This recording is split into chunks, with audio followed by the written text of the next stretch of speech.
ಎಲ್ಲರಿಗೂ ನಮಸ್ಕಾರ. Welcome back to Pallavi blogs YouTube channel. ಎಲ್ಲರೂ ಹೇಗಿದ್ದೀರಾ? ಹೋಪ್ ಎಲ್ಲರೂ ಕೂಡ ತುಂಬಾ ಚೆನ್ನಾಗಿದ್ದೀರಾ ಅಂತ ಅಂದ್ಕೊತೀನಿ. ಇವತ್ತು ಭಾನುವಾರ ಸಾಯಂಕಾಲದಿಂದನೇ ಬ್ಲಾಗ್ನ ಸ್ಟಾರ್ಟ್ ಮಾಡ್ಕೊಂಡಿದ್ದೀನಿ. ಸಾಯಂಕಾಲ ಅಂಗಳಕ್ಕೆ ನೀರು ಹಾಕಬೇಕಾಗಿತ್ತು. ಇನ್ನು ನೀರು ಬಂದಿದ್ದಿಲ್ಲ ಅಂತ ಮಾರ್ಕೆಟ್ಗೆ ಹೋಗ್ಬೇಕಂತ ರೆಡಿ ಆಗೋಷ್ಟರಲ್ಲಿ ನೀರು ಕೂಡ ಬಂತು. ಇನ್ನೇನು ಅಂಗಳಕ್ಕೆ ನೀರು ಹಾಕಬೇಕಲ್ವಾ, ಅದಕ್ಕೇ ಎಲ್ಲ ಅಂಗಳಕ್ಕೆಲ್ಲನೂ ಕೂಡ ನೀರು ಹಾಕ್ತಿದ್ದೀನಿ. ಡೈಲಿ ಈ ಥರ ಅಂಗಳಕ್ಕೆ ನೀರು ಹಾಕಿದ್ರೆ ಮನೇಲಿ ಜಾಸ್ತಿ ಧೂಳು ಬರಲ್ಲ. ಅದಕ್ಕೇ ಡೈಲಿ ನೀರು ಬಂದಾಗ ಈ ಥರ ನೀರು ಹಾಕ್ತಾಯಿರ್ತೀನಿ. ಒಂದೊಂದು ದಿನ ಮಿಸ್ ಆಗುತ್ತೆ, ಒಂದೊಂದು ದಿನ ಮಿಸ್ ಮಾಡದೆ ಹಾಕ್ತೀನಿ. ಇನ್ನು ಅಂಗಳಕ್ಕೆ ನೀರೆಲ್ಲನೂ ಕೂಡ ಹಾಕಿದ್ದಾಯಿತು. ಹಾಗೆಯೇ ಮೊನ್ನೆ ನಮ್ಮ ಓನರ್ ಆಂಟಿ ಮನೇಲಿ ಒಂದು ಫಂಕ್ಷನ್ ಇತ್ತು. ಅದಕ್ಕೆ ಮೈಸೂರು ಪಾಕ್ ಮತ್ತು ಲಡ್ಡು ಎಲ್ಲನೂ ಕೂಡ ಮಾಡಿಸಿದ್ರು. ಅದನ್ನು ನಮಗೂ ಕೂಡ ಇವತ್ತು ಕಳಿಸಿದ್ರು. ಅದನ್ನೆಲ್ಲನೂ ಕೂಡ ಕವರಿಂದ ಆಚೆ ತೆಗೆದು ಒಂದು ಪಾತ್ರೆಗೆ ಹಾಕ್ಕೊಂಡು ಸ್ಟೋರ್ ಮಾಡ್ಕೊತೀನಿ. ಹಂಗೆ ಕವರಲ್ಲಿ ಬಿಟ್ಟರೆ ಮರ್ತು ಬಿಡ್ತೀನಿ.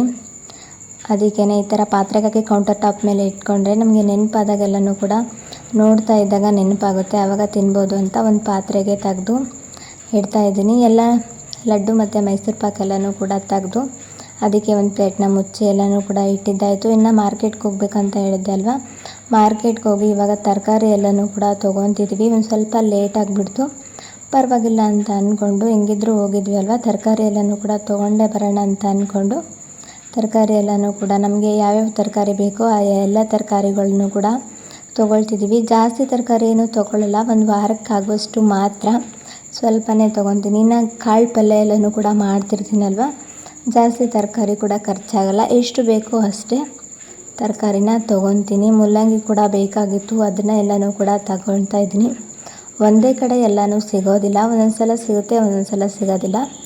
ಎಲ್ಲಿ ಯಾವುದು ನಮ್ಗೆ ಅವಶ್ಯಕತೆ ಇರುತ್ತೋ ಅಲ್ಲಿ ತರಕಾರಿನ ತೊಗೊಳ್ಳೋದು. ಒಂದೊಂದು ಕಡೆ ಟೊಮೆಟೊ ತೊಗೊಳ್ಳೋದು, ಒಂದೊಂದು ಕಡೆ ಹಸಿಮೆಣಸಿನ್ಕಾಯಿ, ಯಾವುದು ಎಲ್ಲಿ ಚೆನ್ನಾಗಿರುತ್ತೋ ಅಲ್ಲಿ ತರಕಾರಿನ ತೊಗೊಳ್ಳೋದು. ಆಲ್ಮೋಸ್ಟ್ ಎಲ್ಲರೂ ಕೂಡ ಹೀಗೆ ಮಾಡ್ತೀರ ಅಂತ ಅಂದ್ಕೊಂಡಿದ್ದೀನಿ. ಇನ್ನು ಮೆಣಸಿನ್ಕಾಯಿ ಕೂಡ ಬೇಕಾಗಿತ್ತು, ಅದಕ್ಕೇ ಆ ಮೆಣಸಿನ್ಕಾಯಿ ಎಲ್ಲನೂ ಕೂಡ ತೊಗೊಂಡು, ಹಾಗೆ ಸೊಪ್ಪು ಕೂಡ ಬೇಕಾಗಿತ್ತು. ಜಾಸ್ತಿ ಸೊಪ್ಪನ್ನು ಕೂಡ ಬಳಸ್ತೀನಿ, ಅಂದರೆ ಮೆಂತ್ಯ ಸೊಪ್ಪು, ಪಾಲಕ್, ಈ ಥರ ಸೊಪ್ಪುಗಳನ್ನ ಜಾಸ್ತಿ ಬಳಸ್ತಾ ಇರ್ತೀನಿ.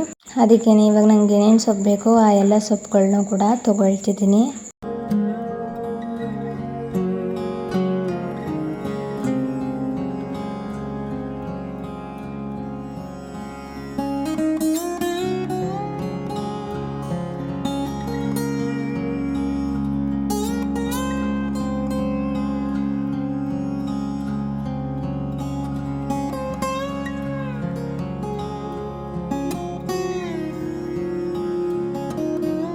ತರಕಾರಿ ಎಲ್ಲನೂ ಕೂಡ ತೊಗೊಂಡು, ಹಾಗೆ ಒಂದು ಸ್ವಲ್ಪ ಬ್ಯಾಡಗಿ ಮೆಣಸಿನ್ಕಾಯಿ ಬೇಕಾಗಿತ್ತು, ಅದನ್ನು ಎಲ್ಲನೂ ಕೂಡ ತೊಗೊಂಡ್ವಿ. ಹಾಗೆ ಮನೆಗೆ ಒಂದು ಕನ್ನಡಿ ಬೇಕಾಗಿತ್ತು, ಅದನ್ನು ತರೋದಕ್ಕೆ ಈ ಶಾಪ್ಗೆ ಹೋಗಿದ್ವಿ. ಇನ್ನು ಒಂದು ಕನ್ನಡಿ, ಇನ್ನೊಂದು ಮಾಪ್ ಬೇಕಾಗಿತ್ತು. ಆ ಮಾಪ್ ಎಲ್ಲನೂ ಕೂಡ ತೊಗೊಂಡು ವಾಪಸ್ ಮನೆಗೆ ಬಂದ್ವಿ. ಇನ್ನು ಮನೆಗೆ ಬಂದಮೇಲೆ ತರಕಾರಿ ಎಲ್ಲನೂ ಕೂಡ ಸ್ಟೋರ್ ಮಾಡ್ಕೋಬೇಕು ಅಲ್ವಾ, ನೀಟಾಗಿ ಕ್ಲೀನ್ ಮಾಡಿಕೊಂಡು ಅದನ್ನು ಮಾಡ್ಕೊತಿದ್ದೀನಿ. ಮೊದಲಿಗೆ ಎಲ್ಲ ತರಕಾರಿನೂ ಕೂಡ ಈ ರೀತಿ ಒಂದು ಕಡೆ ಸುರುವಿ ಬಿಡ್ತೀನಿ. ಆಮೇಲೆ ಯಾವ್ಯಾವ ತರಕಾರಿ ಯಾವ್ಯಾವ ಬಾಕ್ಸಲ್ಲಿ ಹಾಕಿಡಬೇಕೋ ಯಾವ್ಯಾವ ಬಾಕ್ಸಲ್ಲಿ ಹಾಕಿಡ್ತೀನಿ. ಈ ರೀತಿ ಬಾಕ್ಸಲ್ಲಿ ಹಾಕಿಡೋದ್ರಿಂದ ನಮಗೆ ಯಾವಾಗ ಅಡುಗೆಗೆ ಬೇಕೋ ಈಸಿಯಾಗಿ ಬಳಸ್ಕೋಬೋದು. ಹಾಗೆಯೇ ಫ್ರಿಜ್ಜಲ್ಲಿ ತಂದಿಟ್ಕೊಂಡ್ರೆ ನಮಗೆ ಅಡುಗೆ ಮಾಡಬೇಕಾದ್ರೆ ಎಲ್ಲನೂ ಕೂಡ ಹುಡ್ಕೋದು ತುಂಬ ಕಷ್ಟ ಆಗುತ್ತೆ. ಈ ಥರ ಕಂಟೈನರ್ ಬಾಕ್ಸಲ್ಲಿ ಹಾಕಿಟ್ರೆ ಈಸಿಯಾಗಿ ಕಂಡುಬಿಡುತ್ತೆ. ಮತ್ತು ನಮಗೆ ಅಡುಗೆ ಏನು ಮಾಡಬೇಕು ಅಂತ ಫ್ರಿಜ್ ತೆಗೆದು ನೋಡಿದಾಗ ಸಡನ್ನಾಗಿ ತರಕಾರಿ ಎಲ್ಲನೂ ಕೂಡ ಕಂಡಾಗ ಅಡುಗೆ ಮಾಡೋದಕ್ಕೂ ಸಹ ಈಸಿ ಆಗುತ್ತೆ.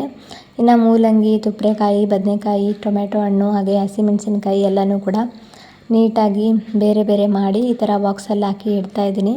ಬದನೆಕಾಯಿನ 2 ರೀತಿಯಲ್ಲಿ ಬದನೆಕಾಯಿ ತೊಗೊತೀನಿ. ಒಂದು ಎಣ್ಣೆ ಬದನೆಕಾಯಿ ಮಾಡೋದಕ್ಕೆ, ಇನ್ನೂ ಒಂದು ನಾರ್ಮಲಾಗಿ ಪಲ್ಯ ಮಾಡೋದಕ್ಕೆ. ಅದಕ್ಕೇ ಒಂದು ಸ್ವಲ್ಪ ಚಿಕ್ಕ ಬದನೆಕಾಯಿ ತೊಗೊಂಡಿದ್ದೀನಿ. ಹಾಗೆಯೇ ಒಂದು 2-3 ದೊಡ್ಡ ಬದನೆಕಾಯಿ ತೊಗೊಂಡಿದ್ದೀನಿ, ಅಥವಾ ಚಟ್ನಿಗೂ ಕೂಡ ಬರುತ್ತೆ.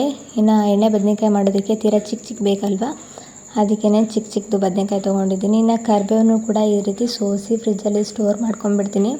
ಹಾಗೆ ಕಡ್ಡಿ ಸಮೇತನೇ ಇಟ್ಟರೆ ಫ್ರಿಜ್ ಕೂಡ ಮೆಸ್ಸಿಯಾಗಿ ಕಾಣುತ್ತೆ, ಅಷ್ಟೊಂದು ನೀಟಾಗಿ ಕಾಣಿಸಲ್ಲ. ಅದಕ್ಕೇ ಈ ರೀತಿ ಎಲ್ಲನೂ ಕೂಡ ನೀಟಾಗಿ ಬಿಡಿಸಿ ಫ್ರಿಜ್ಜಲ್ಲಿ ಸ್ಟೋರ್ ಮಾಡ್ಕೊಳ್ಳೋದು. ಪಾಲಕ್ ಮತ್ತು ಮೆಂತ್ಯ ಸೊಪ್ಪೇನು ಬಿಡಿಸ್ಕೊಳ್ತಾ ಇಲ್ಲ ಇವಾಗ, ನಾಳೆ ಫ್ರೀ ಇರ್ತೀನಿ ಅಲ್ವಾ, ಆವಾಗ ಬಿಡಿಸ್ಕೊಂಡ್ರೆ ಆಯಿತು ಅಂತ ಹೇಳಿ ಹಾಗೇ ಕವರಲ್ಲಿನೇ ಕಟ್ಟಿ ಇಡ್ತಾಯಿದ್ದೀನಿ. ನಾನು ಮಿಕ್ಕಿದ ತರಕಾರಿ ಎಲ್ಲನೂ ಕೂಡ ಬಾಕ್ಸಿಗೆ ಹಾಕಿ ಮುಚ್ಚಿ ಫ್ರಿಜ್ಜಲ್ಲಿ ಸ್ಟೋರ್ ಮಾಡ್ಕೊಳ್ಳೋದು.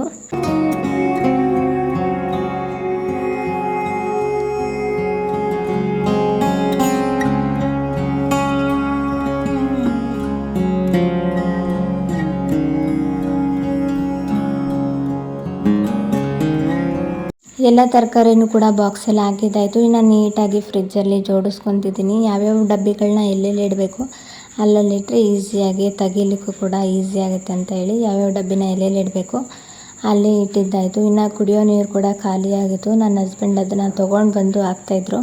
ಇನ್ನು ಒಂದು ಸ್ವಲ್ಪ ಕಬ್ಬಿನಲ್ಲಿ ತೊಗೊಂಡು ಬಂದಿದ್ದೆ, ಅದನ್ನು ಹಾಕ್ತಾಯಿದ್ದೆ ಗ್ಲಾಸ್ಗೆ. ಅಷ್ಟೊತ್ತಿಗೆ ನನ್ನ ಹಸ್ಬೆಂಡ್ ಅಡ್ಡ ಬಂದು ನೀರು ಹಾಕ್ತಾಯಿದ್ರಲ್ವ, ಅದು ಇಲ್ಲಿ ಒಂದು ಸ್ವಲ್ಪ ರೆಕಾರ್ಡ್ ಆಗಿದೆ ಅಷ್ಟೇ. ಇನ್ನು ಕಬ್ಬಿನ ಹಾಲೆಲ್ಲನೂ ಕೂಡ ಗ್ಲಾಸ್ಗೆ ಹಾಕ್ಕೊಂಡು ಕುಡಿತಾ ಇದ್ದೀವಿ. ನನಗೆ ಕಬ್ಬಿನ ಹಾಲು ಅಂದರೆ ತುಂಬಾ ಇಷ್ಟ, ಅದಕ್ಕೇ ಬರಬೇಕಾದ್ರೆ ತೊಗೊಂಡು ಬಂದಿದ್ವಿ. ಅದನ್ನು ಗ್ಲಾಸಿಗೆ ಹಾಕ್ಕೊಂಡು ಕುಡಿದು ಆಮೇಲೆ ಬಟ್ಟೆ ಮಧ್ಯಾಹ್ನ ಒಗ್ದಾಕಿದ್ದೆ, ನೆನಪಿರಲಿಲ್ಲ ತಗೊಂಡು ಬರೋದಕ್ಕೆ. ಇನ್ನು ಸಾಯಂಕಾಲ ಇವಾಗ ನೆನಪಾಯಿತು, ಅದಕ್ಕೆ ಎಲ್ಲನೂ ಕೂಡ ಇವಾಗ ತೊಗೊಂಡು ಬಂದು ಎಲ್ಲನೂ ಕೂಡ ಮಡಚಿ ಇಡ್ತಾಯಿದ್ದೀನಿ.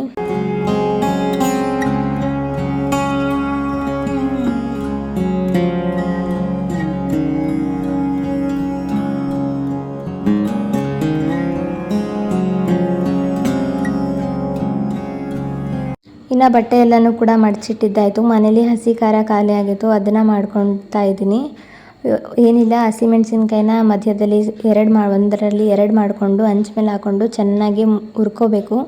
ಮೊದಲಿಗೆ ಎಣ್ಣೆ ಹಾಕ್ಲಾರ್ದೇ ಹಂಗೇ ಚೆನ್ನಾಗಿ ಹುರ್ಕೋಬೇಕು. ಒಂದು ಸ್ವಲ್ಪ ಅದಕ್ಕೆ ಮೆಣಸಿನ್ಕಾಯಿಗೆ ಕಣ್ಣು ಬಿದ್ದಾದಮೇಲೆ ಒಂದು ಸ್ವಲ್ಪ ಎಣ್ಣೆ ಹಾಕಬೇಕು. ಜಾಸ್ತಿ ಎಣ್ಣೆ ಹಾಕೋ ಅವಶ್ಯಕತೆ ಇಲ್ಲ, ಒಂದು ಸ್ವಲ್ಪ ಎಣ್ಣೆನ ಹಾಕ್ಕೊಂಡು ಇನ್ನೂ ಒಂದು ಸಲ ಚೆನ್ನಾಗಿ ಇದನ್ನು ಪ್ರೆಸ್ ಮಾಡ್ತಾ ಹಸಿಮೆಣ್ಸಿನ್ಕಾಯಿನ ಚೆನ್ನಾಗಿ ಹುರ್ಕೋಬೇಕು. ಹಸಿಮೆಣ್ಸಿನ್ಕಾಯಿ ಎಷ್ಟು ಚೆನ್ನಾಗಿ ಹುರಿತೀವೋ ಅಷ್ಟು ದಿನ ಇದನ್ನು ಸ್ಟೋರ್ ಮಾಡ್ಕೋಬೋದು. ಇದನ್ನು ಚೆನ್ನಾಗಿ ಹುರ್ಕೊಂಡಿದ್ದಾದಮೇಲೆ ಇದಕ್ಕೇ ಒಂದು ಸ್ವಲ್ಪ ಜೀರಿಗೆನ ಹಾಕ್ಕೊತಾ ಇದ್ದೀನಿ. ಜೀರಿಗೆ ಹಾಕ್ಕೊಂಡು ಇನ್ನೂ ಒಂದು ನಿಮಿಷ ಇದನ್ನು ಚೆನ್ನಾಗಿ ಹುರ್ಕೋಬೇಕು. ಜೀರಿಗೆನೂ ಕೂಡ ಕ್ರಿಸ್ಪಿಯಾಗಿ ಆಗಿ ಚೆನ್ನಾಗಿ ಫ್ರೈ ಆಗಬೇಕು. ಅಲ್ಲಿ ತನಕ ಇದನ್ನು ಚೆನ್ನಾಗಿ ಮಿಕ್ಸ್ ಮಾಡಿಕೊಂಡು ಗ್ಯಾಸ್ ಫ್ಲೇಮ್ನ ಆಫ್ ಮಾಡಿ ಕೂಲ್ ಆಗೋದಕ್ಕೆ ಬಿಡಬೇಕು. ಇನ್ನು ರಾತ್ರಿ ಊಟಕ್ಕೆ ಮಜ್ಜಿಗೆ ಸಾರು ಮಾಡ್ಕೊಳ್ಳೋಣ ಅಂತ ಅಂದ್ಕೊಂಡು ಮಜ್ಜಿಗೆನ ಕಟ್ಟಿತಾ ಇದ್ದೀನಿ. ಇನ್ನು ಹಸಿಮೆಣ್ಸಿನ್ಕಾಯಿ ಎಲ್ಲನೂ ಕೂಡ ಕೂಲ್ ಆಗಬೇಕು ಅಲ್ವಾ, ಅಷ್ಟೊತ್ತಿಗೆ ಮಜ್ಜಿಗೆ ಮಾಡಿದ್ರೆ ಆಮೇಲೆ ಹಸಿ ಖಾರದ ಪೇಸ್ಟ್ ಮಾಡಿ ಮಜ್ಜಿಗೆಗೆ ಒಗ್ಗರಣೆ ಮಾಡ್ಬೋದು ಅಂತೇಳಿ ಮಜ್ಜಿಗೆನ ಮಾಡಿಟ್ಟೆ. ಅಷ್ಟೊತ್ತಿಗೆ ಹಸಿಮೆಣ್ಸಿನ್ಕಾಯಿ ಕೂಡ ಚೆನ್ನಾಗಿ ಕೂಲ್ ಆಗಿತ್ತು. ಇವಾಗ ಅದನ್ನು ಒಂದು ಮಿಕ್ಸಿ ಜಾರ್ಗೆ ತೆಗಿತಾ ಇದ್ದೀನಿ. ಎಲ್ಲನೂ ಕೂಡ ನೀಟಾಗಿ ಜೀರಿಗೆ ಸಮೇತನೇ ಮಿಕ್ಸಿ ಜಾರ್ಗೆಲ್ಲನೂ ಕೂಡ ಕ್ಲೀನಾಗಿ ತೆಗ್ದಿದ್ದಾಯಿತು. ಇನ್ನು ಇದಕ್ಕೇ ಒಂದು ಗೆಡ್ಡೆ ಬೆಳ್ಳುಳ್ಳಿನ ಹಾಕ್ತಾಯಿದ್ದೀನಿ. ಸುರಿಲಾರ್ದೆ ಹಂಗೆ ಬೆಳ್ಳುಳ್ಳಿ ಹಾಕ್ಕೊಂಡೆ. ಹಾಗೆಯೇ ಒಂದು ಸ್ವಲ್ಪ ಕೊತ್ತಂಬರಿ ಸೊಪ್ಪನ್ನ ಹಾಕ್ಕೊಂಡು ಮಿಕ್ಸಿ ಮಾಡ್ಕೋಬೇಕು. ನಮಗಾಗಲೇ ಗೊತ್ತಾಗುತ್ತೆ ಪೇಸ್ಟ್ ಮಾಡ್ಕೊಳ್ಳೋದು. ಒಂದು ಸಲ ಮಿಕ್ಸಿಯಲ್ಲಿ ಒಂದು ಸಲ ಗಿರ್ರ ಅನ್ನಿಸ್ಕೊಂಡ್ರೆ ಸಾಕು. ಒಂದು ಸ್ವಲ್ಪ ಬಿಸಿ ಇರುತ್ತೆ ಅಲ್ವ, ತುಂಬ ಬೇಗನೆ ಆಗುತ್ತೆ. ಈ ರೀತಿ ಪೇಸ್ಟ್ ಆದರೆ ಸಾಕು. ವಿಡಿಯೋದಲ್ಲಿ ನೋಡ್ತಾ ಇರ್ಬೋದು. ಈ ರೀತಿ ಪೇಸ್ಟ್ ಆದಮೇಲೆ ಇದನ್ನು ಒಂದು ಬಾಕ್ಸಿಗೆ ಅಥವಾ ಒಂದು ಬಟ್ಲಿಗೆ ತೆಗೆದು ಫ್ರಿಜ್ಜಲ್ಲಿ ಸ್ಟೋರ್ ಮಾಡಿಕೊಂಡ್ರೆ ಆಯಿತು.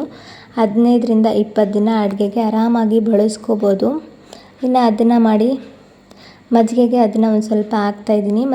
ಮೆಣಸಿನ್ಕಾಯಿ ಪೇಸ್ಟಲ್ಲಿನೇ ಕೊತ್ತಂಬರಿ ಬೆಳ್ಳುಳ್ಳಿ ಜೀರಿಗೆ ಹಾಕಿರೋದ್ರಿಂದ ಮಜ್ಜಿಗೆಗೆ ಜಾಸ್ತಿ ಏನೋ ಹಾಕೋ ನೆಸೆಸಿಟಿ ಇಲ್ಲ. ಒಂದು ಸ್ವಲ್ಪ ಹಸಿ ಖಾರದ ಪೇಸ್ಟು, ರುಚಿಗೆ ತಕ್ಕಷ್ಟು ಉಪ್ಪು ಹಾಕಿ ಇನ್ನೊಂದು ಸಲ ಚೆನ್ನಾಗಿ ಇದನ್ನು ಬೀಟ್ ಮಾಡ್ಕೋಬೇಕು. ಒಂದು ಸಲ ಚೆನ್ನಾಗಿ ಇದನ್ನು ಮಿಕ್ಸ್ ಮಾಡಿಕೊಂಡು ಆಮೇಲೆ ಸೈಡಲ್ಲಿ ತೆಗೆದಿಟ್ಟು ಇನ್ನು ಸಿಂಪಲ್ಲಾಗಿ ಒಗ್ಗರಣೆ ಕೊಡ್ತಾಯಿದ್ದೀನಿ. ಒಂದು ಸ್ವಲ್ಪ ಎಣ್ಣೆ ಹಾಕ್ಕೊಂಡು ಸಾಸಿವೆ ಜೀರಿಗೆ ಹಾಕಿ ಚಿಟಪಟ ಅಂದಮೇಲೆ ಬೆಳ್ಳುಳ್ಳಿನ ಮಧ್ಯದಲ್ಲಿ ಕಟ್ ಮಾಡಿ ಹಾಕ್ಕೊಂಡಿದ್ದೀನಿ. ಒಂದರಲ್ಲಿ 2-3 ಪೀಸ್ ಮಾಡಿ ಹಾಕಿ ಒಂದು ಬ್ಯಾಡಗಿ ಮೆಣಸಿನ್ಕಾಯಿ ಒಂದು ಸ್ವಲ್ಪ ಹಿಂಗನ್ನು ಹಾಕ್ಕೊಂಡು ಚೆನ್ನಾಗಿ ಒಗ್ಗರಣೆ ರೆಡಿ ಮಾಡಿಕೊಂಡು ಒಂದು 2 ನಿಮಿಷ ಕೂಲಾದಮೇಲೆ ಮಜ್ಜಿಗೆಗೆ ಹಾಕಿ ಚೆನ್ನಾಗಿ ಮಿಕ್ಸ್ ಮಾಡಿಕೊಂಡ್ರೆ ಆಯಿತು. ಮಜ್ಜಿಗೆ ಸಾರು ರೆಡಿನೇ ಆಗೋಯಿತು. ಸಿಂಪಲ್ಲಾಗಿ ರೆಡಿ ಆಯಿತು. ಇನ್ನು ನೈಟ್ ಊಟ ಎಲ್ಲನೂ ಕೂಡ ಮುಗಿಸ್ಕೊಂಡು ಊಟ ಎಲ್ಲ ಆದಮೇಲೆ ಒಂದು 1/2 ಅವರ್ ಆದಮೇಲೆ ಹಾಲಿಗೆ ಪ್ರೋಟೀನ್ ಪೌಡರ್ನ ಹಾಕ್ಕೊಂಡು ಕುಡಿದು ದಿನನ ಎಂಡ್ ಮಾಡಿದೆ. ಈ ವಿಡಿಯೋನೂ ಕೂಡ ಇಲ್ಲಿಗೆ ಎಂಡ್ ಮಾಡ್ತಿದ್ದೀನಿ. ಕೊನೆ ತನಕ ಯಾರೆಲ್ಲ ವಿಡಿಯೋ ನೋಡಿದ್ದೀರಾ ಥ್ಯಾಂಕ್ ಯು.